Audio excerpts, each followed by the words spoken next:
Activity check করে দেখলাম অনেক দিন ধরে ঠিকঠাক করে পড়া হয় না, তাই ভাবলাম আজকে অনেকক্ষণ ধরে টানা পড়বো। তাই পোমোডোরো ফোকাস থেকে নিজের টাইমারটা সেট করে নিলাম এবং সেট করে নিয়ে শুরু করে দিলাম ইন্ডাস ভ্যালি সিভিলাইজেশন এবং স্টোন এজ থেকে যে যতগুলো নোটস আছে ততগুলো পুরোপুরিভাবে রিভাইজ করার জন্য।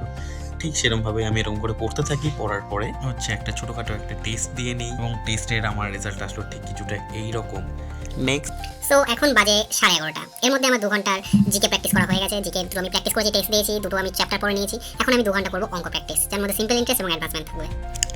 আবারও 2 ঘন্টার টাইমার সেট করে আমি অঙ্ক করা শুরু করে দিই, কিন্তু এটা 2 ঘন্টার জায়গায় 2.5 ঘন্টা চলে যায়। আমার অঙ্ক করতে বেশি সময় লাগে। এরপরে একটু ব্রেক নেওয়ার জন্য ছাদে চলে যাই এবং ছাদে গিয়ে একটুখানি ঘুরতে থাকি। এটা হচ্ছে আমার পেয়ারা গুবলু, যার সাথে একটুখানি খেলা করে মাইন্ডটা ফ্রেশ করে স্নান টান করে আমি আবার রিজনিং করা শুরু করে দিই। রিজনিংটা অনেকক্ষণ ধরে করলাম, মোটামুটি 2টো চ্যাপ্টারে শেষ করলাম এবং একটা টেস্ট দিলাম।